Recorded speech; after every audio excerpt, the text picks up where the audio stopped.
How's it going, everyone? Today I'm in my bedroom and I'm gonna turn this space into a little film set, and I'm gonna try to recreate this iconic shot from Euphoria on 3 different budgets. I believe once you start understanding certain principles, you can get really decent results with very minimal equipment. And today's rigs are little snapshots of my journey, because I started out from just my phone with little DIY hacks here and there, to then moving to actual camera with very minimal equipment and lighting, to then more professional grade stuff that I'm using on a daily basis.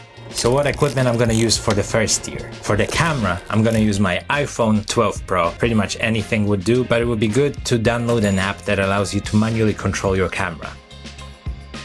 Now for a lighting kit, I have a handful of these RGB lights. You can easily control their hues and brightness, but unfortunately, when they are dimmed, they do cause some flickering, so you might need to adjust your shutter angle to minimize it as much as possible. And also I'm gonna use this RGB pocket light. It's relatively light, so it's easy to mount it on some sort of a friction arm. You can almost tape it to a wall as well if you need to. It's not very powerful, but hopefully it will do for this setup.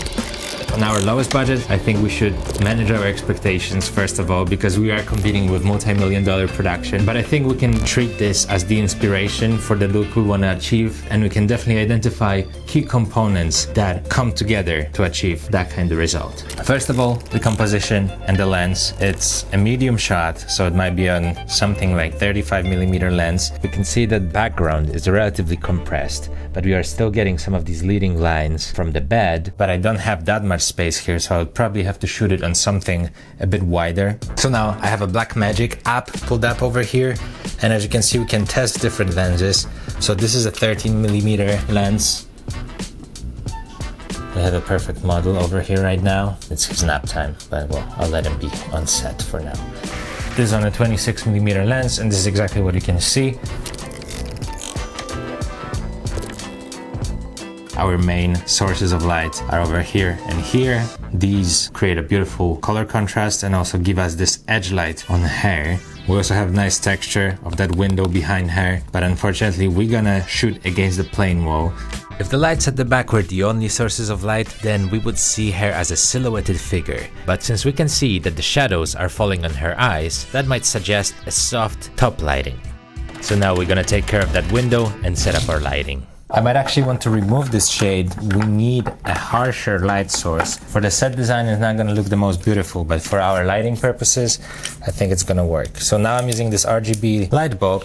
I think this is as bright as it goes. Unfortunately, it doesn't have extremely high output. Well, we'll see. Since this is much dimmer than the other one and has very soft quality to it, I think I could modify this lighting a little bit by using this too. I can already see that this light is completely blown out over there. So this is now currently at ISO 50. Okay, so the main issues that I'm seeing right now, it is relatively bright. I need to black out this window and make it darker, and that way all these pockets of light will just stand stronger. Which side is the widest? This is the moment it will be extremely useful to have someone to help. Whoopa. Okay, so now we have deeper shadows. Surprisingly, I can still see my face, so dynamic range of the phone is actually very decent. I'm sure there's some sort of a post-processing over there going on. We're gonna set up a key light. For the key light, I'm going to use this RGB light on this friction arm and an additional stand in order to be able to kind of rig it up over my head. Because it's a small light source, it's gonna be pretty harsh, so we're gonna have to think about softening it. I think it's somewhat in a pretty decent position, especially when my head is kind of looking down. I think I'm creating this nice shadow. It is too hard. I'm gonna have to build some sort of a diffusion. So for that, we're gonna go to the kitchen. I got a roll of parchment paper here, and what I'm gonna do, I'm gonna wrap it around this light, and now I hope we created successfully a little soft box. And this is our final result on the low budget.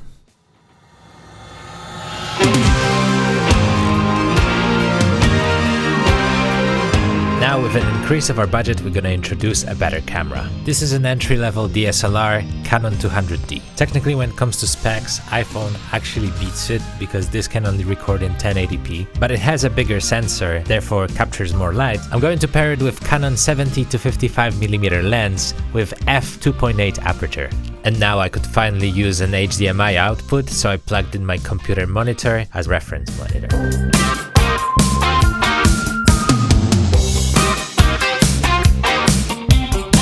I'm gonna add to our kit RGB tube light. This is a very versatile piece of equipment. This is gonna be an overhead light. With the whole spectrum of RGB, it's easy to adjust its temperature to any light sources within the room, but also it's relatively light, so you can mount it on anything you want. So now, tube light is our key light and RGB pocket light is the edge light. This is the final result with a little bit of color grading. And here with exactly the same setup, the iPhone. Now for our premium setup, first I'm going to enhance that green edge light, and for this I'm bringing a powerful Nanlite FS300. To prevent the light from spilling all over the background, I'm gonna add this snoot to narrow the beam down. Since Nanlite is only biocolor, I'm also using a green gel to change its hue. On the other side, I'm gonna swap the pocket light with tube light to further enhance the orange edge. And finally, for the key light, I'm using the Amaranth 60X paired with a mini dome softbox. Additionally, in order to lift the shadows, I set up a bounce reflecting light from pocket light. The camera I'm gonna use is my Lumix S5 Mark II with its 14 stops of dynamic range. Here is the final result with some color grading. And for comparison, Canon 200D and the iPhone. As a bonus, I set up a red cinema camera and asked my beautiful wife to be my model.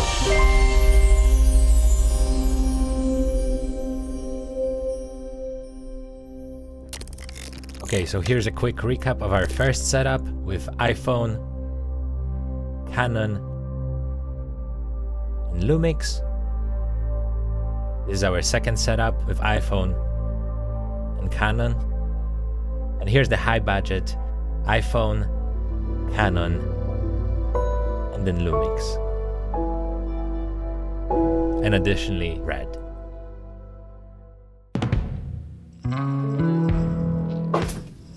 Okay, after looking at the results, I think we can all agree that I did not match her reference perfectly, but I feel like no matter how much more equipment I would introduce, I wouldn't be able to match it perfectly because of the set design itself. On our reference, we have that window in the background and that textured wall that adds some additional visual interest that I just couldn't get with the plain wall in the background. So I think the biggest takeaway here is it doesn't matter how expensive the camera is that you're shooting with, it's more important what are you shooting with it. If you're still here, thank you very much for watching. I hope you enjoyed the video and you learned something new. I definitely did. So I'm looking forward to exploring more shots in the future as well and trying to recreate them. But that's everything from me today.